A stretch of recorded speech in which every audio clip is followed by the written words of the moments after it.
Hi everyone, Ryan, back in the garage again this week. So, guest star appearance. Somebody who knows how and why my engine is playing up. This is Pete from Rusty Rex. So I called out to him and he's kindly offered to come over to my place.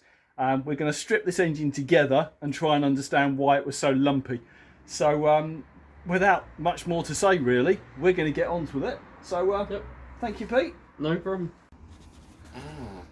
Now, you join us at the point whereby we have literally just stripped it off, covers off, all the ancillaries are out, and we're just beginning to look in for the first time. And nothing obvious to me, but we'll see what Pete spots and points out in a minute. So yeah, we'll start looking at that carefully now, and I'll bring you back in when we know something. I want to take your thunder. No, that's all right. Right, so this is now getting interesting.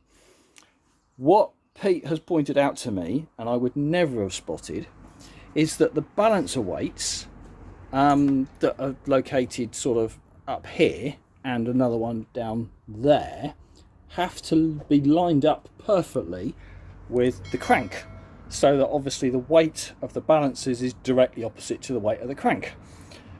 But what we think is it's not timed up properly. So I'm going to go through this carefully and understand it, but there's marks down here, there, which need to be aligned, and then you need to check the marks on here and marks on that. And it appears like this one's definitely out, and possibly that one as well.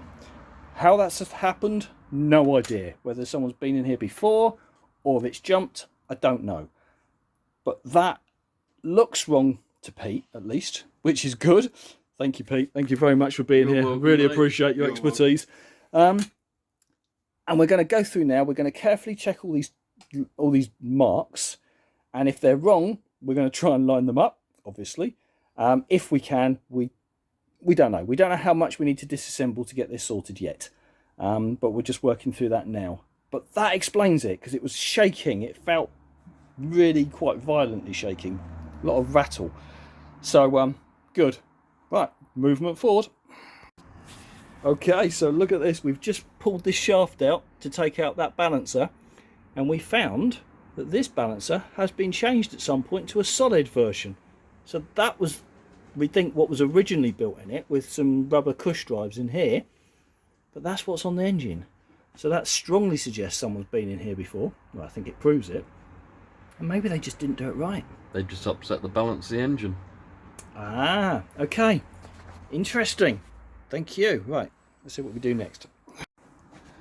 Now, with Pete's expertise and spare hands, what we now have, having had all this off and then realigned it, is we've got these marks down here.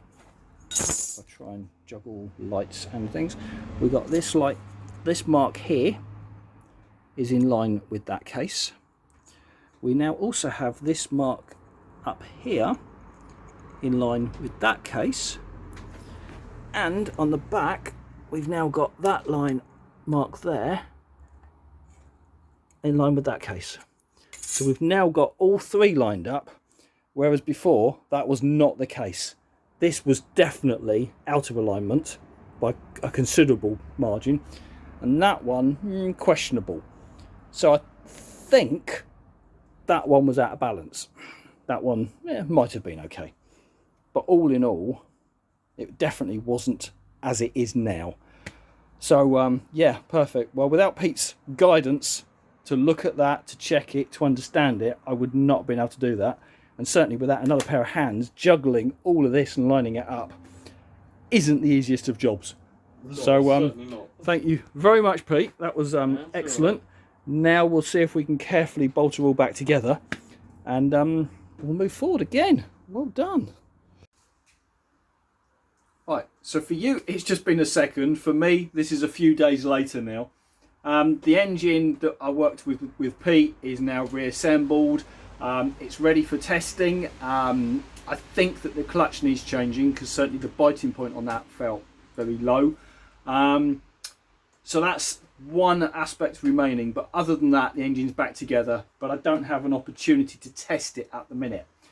So it's now a wet bank holiday, but I've been shopping. So thank you to your help and suggestions from last week's upload. I now have the correct fabric tape for wrapping around the wiring loom. I've got the correct sheathing to go on the neutral and oil pressure sender lights. And in addition to that, something else that was pointed out by Pete, I've now got the correct overflow pipes and clips to go on the bottom of the carburettor to take any excess fuel away from the engine and frame. So I'm going to fit these, which is going to be a quick and easy job, I hope.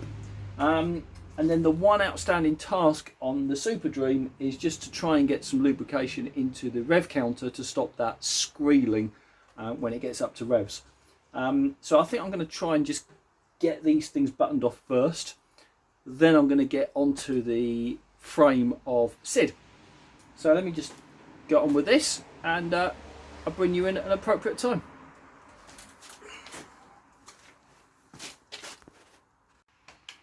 So, out with the old and in with the new. And now with overflow pipes. Yeah, that's better. What's next? Okay, so removing the rev counter was straightforward enough. Just a couple of bolts, a few screws. That was easy. Now the question is, how do you strip this down? And that I've got no idea. So I'm going to carefully sit myself up on a bench and start with the obvious screws and see where I go from there. So does that twist off? No, it looks like it's clamped over the front of that. So to open that, would you have to start prying all this metal off? Or does it just...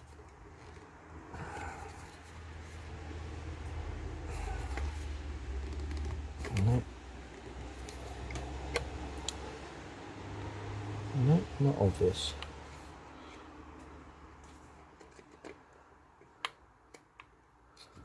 Okay. Well, before I start prying any metal, I'm going to do a little bit of an internet search to see if I can see anyone else taking it out. Because it must come apart. I'm just hoping it's not a destructive method. Because it does look like I'd need to start prying this ring away from the plastic. And I'm not keen to do that. Alright, I'll bring you back in a bit. So, before I get too hung up on disassembly, which might damage it, I'm going to see if I can reproduce the problem, which might not be simple, but just connect a drill to the taco cable and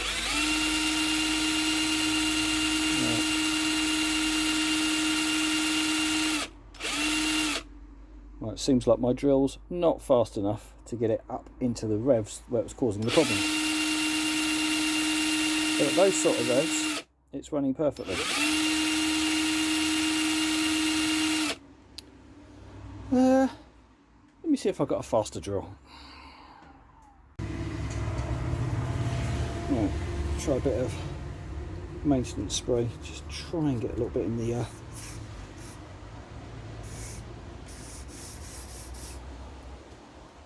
just give that a moment.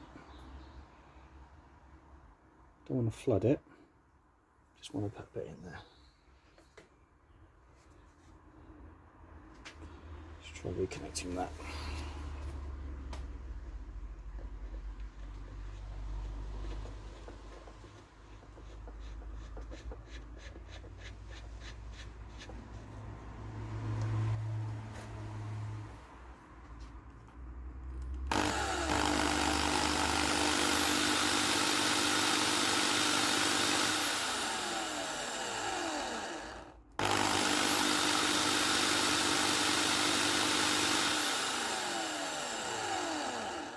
Seems to be working all right.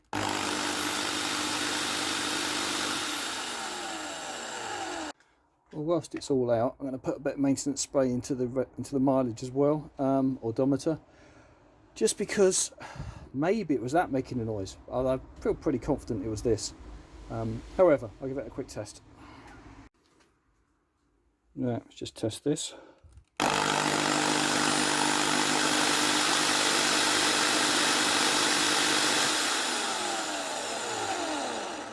Is this how people wind them back?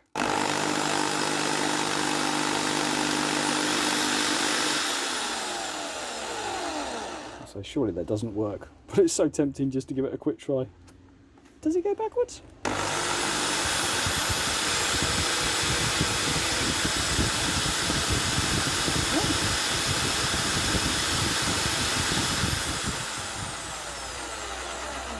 Yes, it does is the answer. Oh dear, just recorded myself clocking my bike by 1/10 of a mile. Don't tell anyone, will you?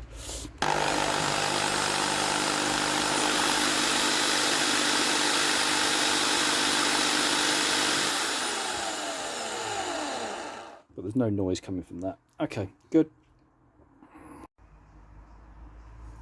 Alright, well, just whilst the cables are exposed, I don't think this was the source of the noise, but I can't see any harm in just putting a bit of 3-in-1 down the cables, both rev and speedo. Just fill up that bucket a couple of times and let it soak down, because that could only help. Although I don't think that was the cause. So I'm not sure I've solved it yet. But either way, lubricate what I can, put it all back together and test it further. Alright, it's all put back together. Lights off. Is it going to work?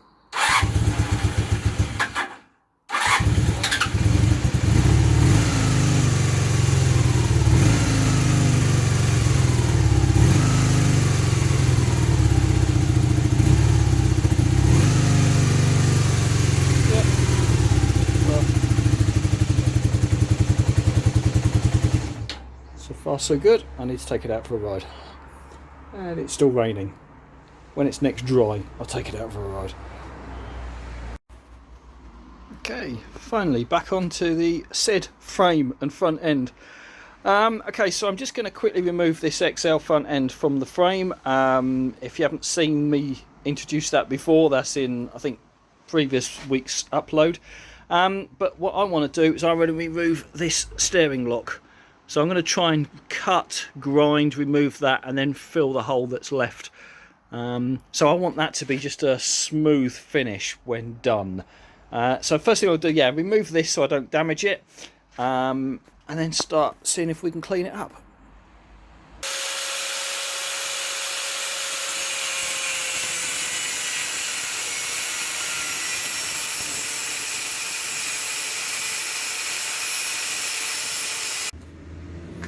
Okay, so internally, nothing, all untouched in there.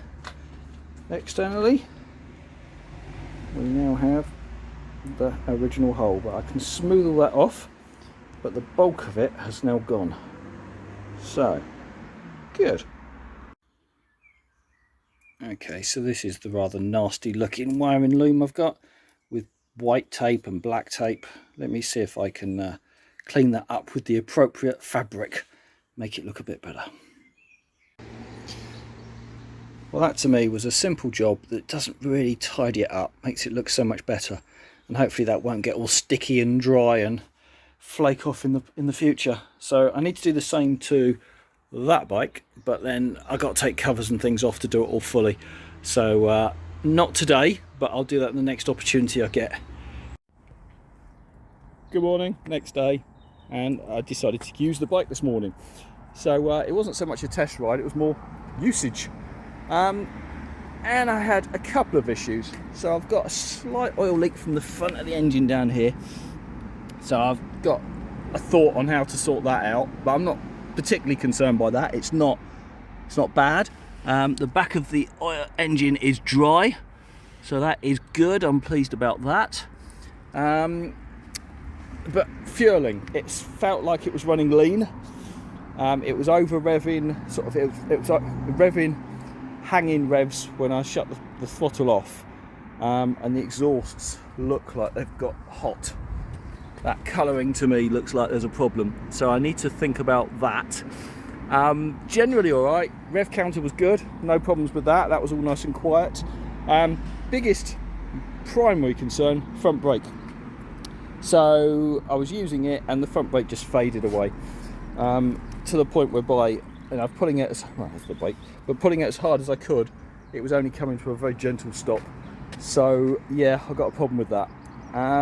So yeah, a few issues to address, but been out, done, what is that, 20 odd miles, something like that now, and she's still running, she's still in one piece. So nothing catastrophic, just teething issues. So that gives me something to work on.